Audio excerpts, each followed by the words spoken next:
की ही तुम्ही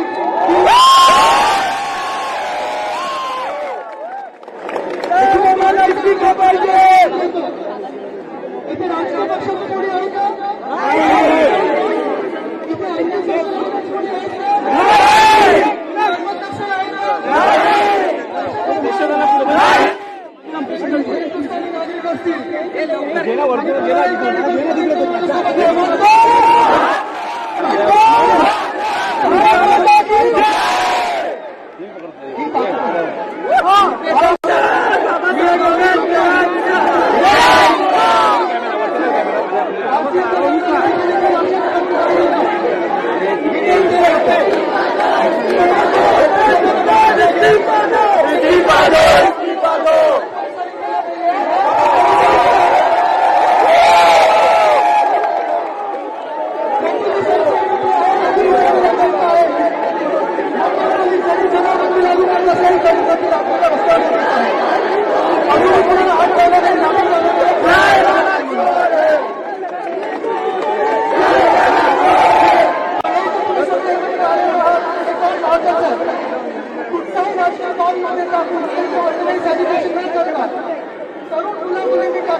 तुम्ही सगळे आलेला आहात मी तुमचं अभिनंदन करतो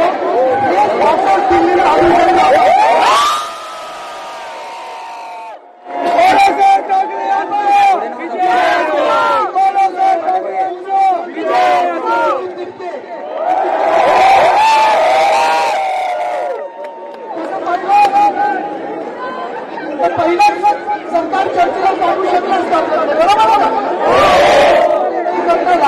लाठीचार्ज केला टीयर गॅस सोडले सगळं काही केलं हा व्यक्त होणार जगभरात व्यक्त होणार आहे आपण दुपारपासून सगळे आलेला खरोखर तुमच्या या ताकदीला सलाम करतो आम्ही दोघे तुमच्या ताकदीला सलाम करतो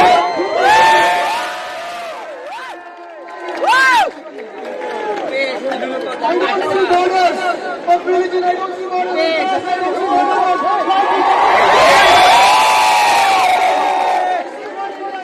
भारत विस्फोट आला आणि म्हणून तुम्हाला सर्वांना विनंती करत आहे की पाऊस आता वाढणारा सुनिश्चित होत आहे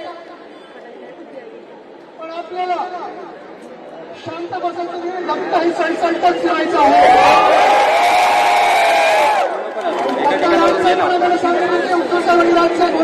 पक्षांसोबत बोलत आहेत मोर्चा मुंबई मार्फत काढला तर आपली एक मागणी आहे की धर्मेंद्र प्रधाननी राजीनामा या जायला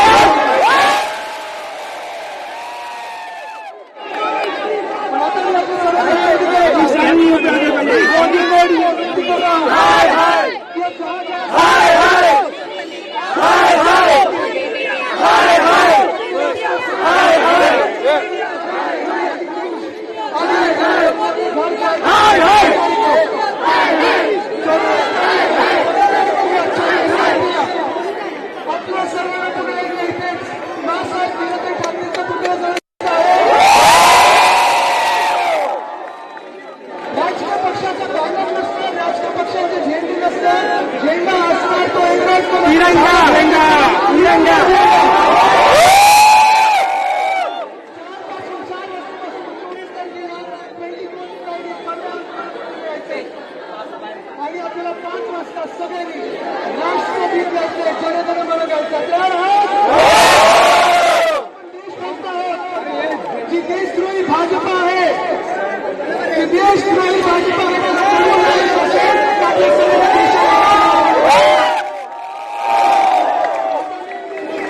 इथून सर्व निघायच्या आधी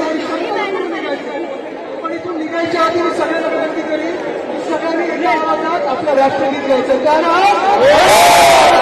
चला सुरू करू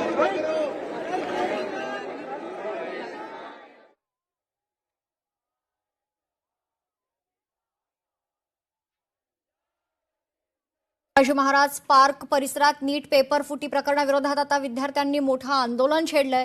या आंदोलनात आदित्य ठाकरे आणि अमित ठाकरे यांनीही सहभाग घेतल्याचं आपल्याला पाहायला मिळते। केंद्रीय शिक्षण मंत्री धर्मेंद्र प्रधान यांच्या राजीनाम्याची मागणी करत विद्यार्थ्यांनी परीक्षा व्यवस्थेत पारदर्शकता आणि न्यायाची मागणी केली। ते दृश्य आपण पाहतोय। सविस्तर माहिती जाणून घेऊयात. आपले प्रतिनिधी उमेश करंजकर आपल्या सोबत जोडले जात आहेत. उमेश, एकीकडे विद्यार्थी राज ठाकरे यांच्याशी चर्चा करतायत, तर दुसरीकडे आदित्य ठाकरे आणि अमित ठाकरे देखील आता मैदानात उतरलेत. उमेश, नक्कीच जर आपण पाहिलं तर या दादर परिसरामध्ये मोठ्या प्रमाणात विद्यार्थी राज ठाकरे भेटायला आले. राज ठाकरेंना सर्व विद्यार्थ्यांची चर्चा केली. नंतर त्यांच्या मुंबईत आंदोलन करतात आणि जंतर-मंतरवर सुरू असलेल्या प्रोटेस्टला पाठिंबा देतात. त्यांच्या मुंबईत काय म्हणणं आहे, मुंबईत त्यांच्या अडचणी हे जाणून घेण्याचा प्रयत्न राज ठाकरे केला. त्यानंतर लगेचच आदित्य ठाकरे हे देखील पोहोचले आणि आदित्य ठाकरे आणि अमित ठाकरे यांनी देखील आपल्या या दलच्या जमलेल्या सर्व विद्यार्थ्यांसोबत संवाद साधण्याचा प्रयत्न केला. त्यांच्या मागण्याबाबत अशा प्रकारे कुठेतरी कानाकोळा करते. कोणतेही निर्णय मान्य करायला केंद्र सरकार तयार एकंदरीतच नाही. विद्यार्थ्यांना शांत करण्याचं आवाहन, खरं तर शांतता राखण्याचं आवाहन जे आहे ते ठाकरेंच्या वतीनं करण्यात आलेलं आहे. तुर्तास धन्यवाद उमेश, आपण दिलेल्या सविस्तर माहितीसाठी. लोकशाही मराठी ऐका, पहा, जागरूक रहा.